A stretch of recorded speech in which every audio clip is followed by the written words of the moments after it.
जो टॉपिक है वह important question for class 10 subject math. और आज हम प्रीवियस ईयर क्वेश्चन को करने वाले हैं। और हमारे पास जो पहला क्वेश्चन है ये 2020 में पूछा हुआ था यूपी बोर्ड एग्जाम में। 22 में इसी क्वेश्चन को चेंज करके पूछा है।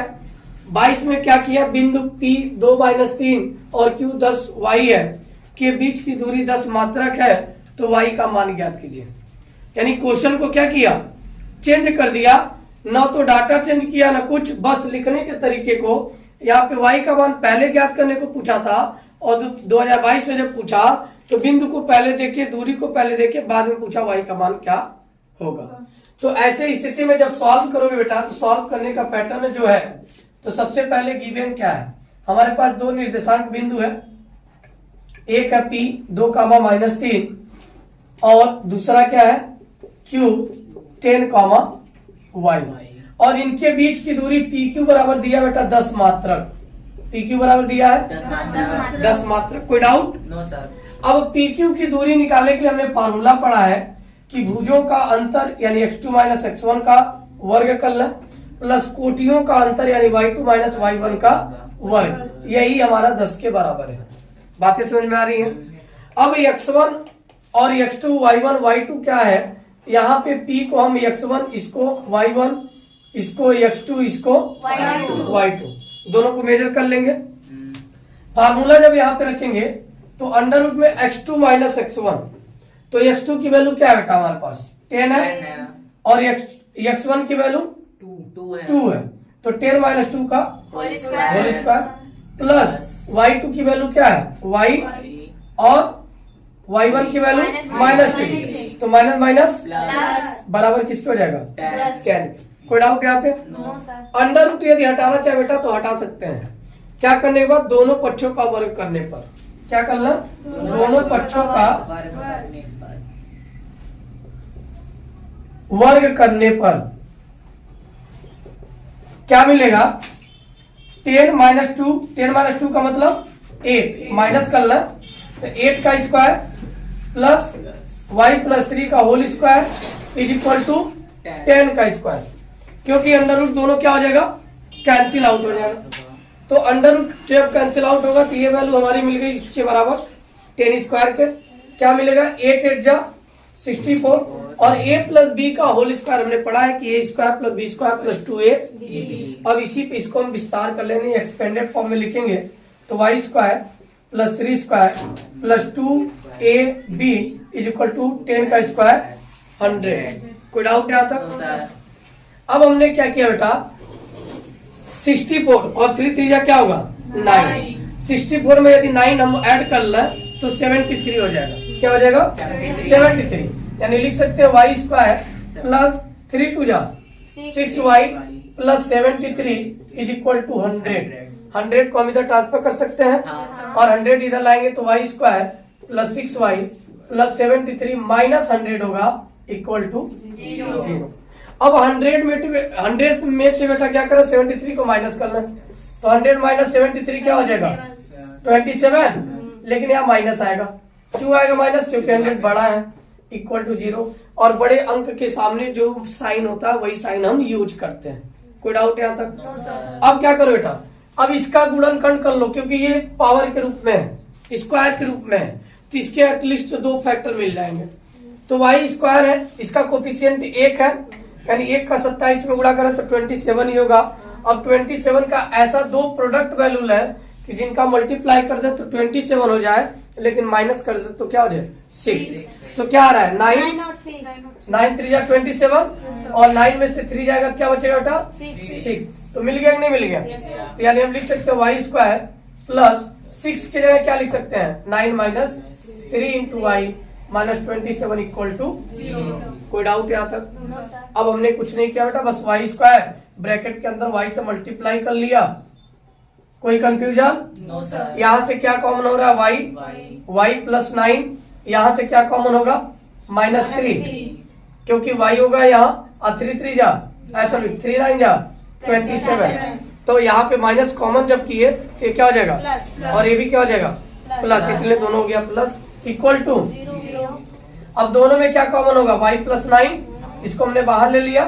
अब क्या बच गया y - 3 इक्वल टू 0। एक बार y प्लस 9 इक्वल टू 0 ले लेंगे, एक बार y माइनस 3 इक्वल टू 0, यानी y की वैल्यू क्या मिल गई -9, y की वैल्यू क्या मिल गई +3, क्योंकि -3 उधर जाएगा तो +3, यानी इसका आंसर पॉसिबल है कि y का मान या तो -9 होगा या तो 3, यही दोनों हमारा क्या है, क्लियर। यानी यदि -9 भी ले लें यहाँ पे तो भी इनके बीच का मात्रक 10 ही होगा, और 3 ले लेते हैं तो भी इनके बीच का मात्रक 10 होगा। जैसे देखो यहाँ पे मैं देख सकता हूँ, चेक कर सकता हूँ, 10 - 2 तो कर लिया, अब y के ही जगह हम क्या रख लें एक बार -9, तो -9 करेंगे तो यहाँ पे +3 है, तो -9 में से +3 जाएगा तो क्या बचेगा बेटा -6, और -6 का स्क्वायर क्या होता है 36, और 8 का स्क्वायर क्या होगा 64, अब 64 और 36 ऐड करेंगे तो अंडर रूट में 100 आएगा, और अंडर रूट में से 100 जब बाहर जाएगा तो क्या बचेगा 10, आ गया 10 मात्रक, कोई डाउट।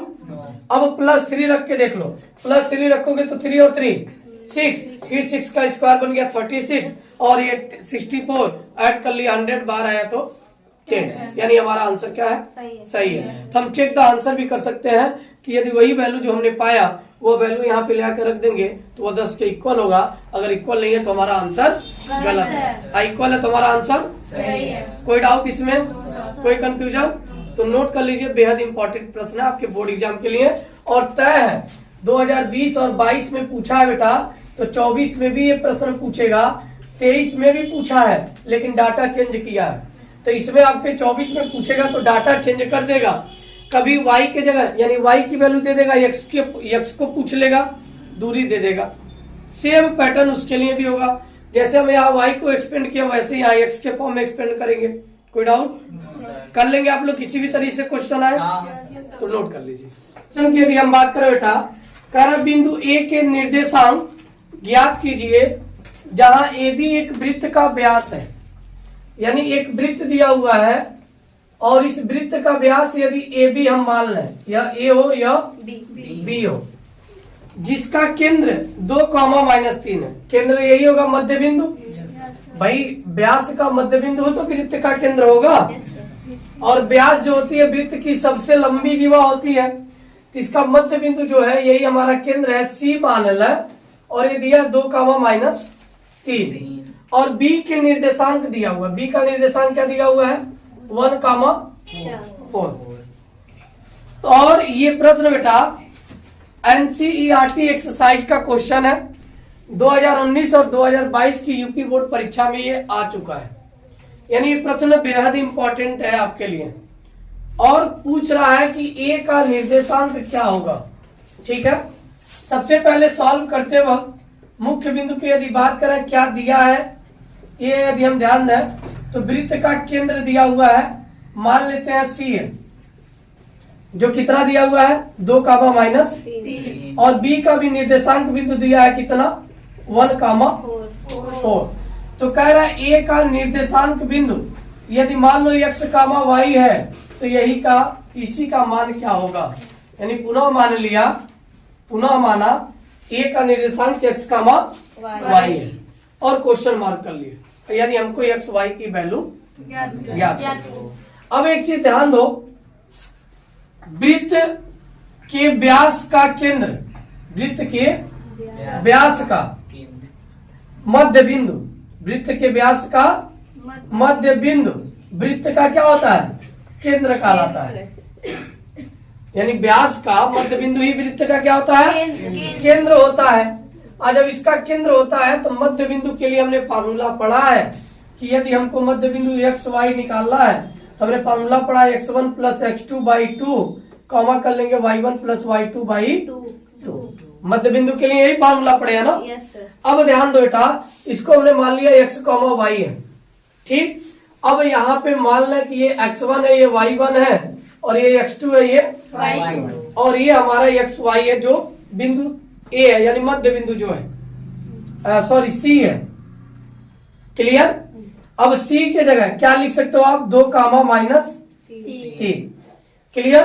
x1 का मान क्या लिखोगे बेटा x प्लस x2 का मान 1/2, y प्लस y2 की वैल्यू 4/2, और हमने कहा था बेटा जो पहला होता है वो भुज होता है, जो दूसरा होता है कोटि होता है। तो भुज और कोटि की तुलना कर दें तो यहाँ लिख सकते हैं एक लाइन, भुज व यानी दोनों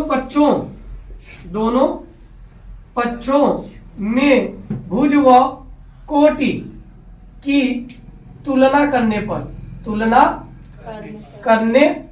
पर क्या मिल जाएगा हमको बेटा? यहाँ भुज का मान यानी x प्लस 1/2 का मान क्या मिल जाएगा? 2 यानी 2 2 जा तो x प्लस 1 बराबर 4 यानी x बराबर क्या हो जाएगा? 4 माइनस 1 क्योंकि 1 इधर आएगा तो माइनस 3 हो गई, यानी x की वैल्यू क्या हो गई? 3। अब इसी प्रकार कोटि की यदि तुलना करें तो -3 बराबर क्या लिख सकते हो बेटा? y plus 4/2। यहाँ 3 2 जा क्या हो जाएगा? -6। y प्लस 4 को इधर ट्रांसफर कर दे तो y बराबर -6 - 4 क्या हो जाएगा? -10। तो यहाँ अभीष्ट बिंदु का निर्देशांक क्या मिल गया? x, y। तो x की वैल्यू क्या रखेंगे?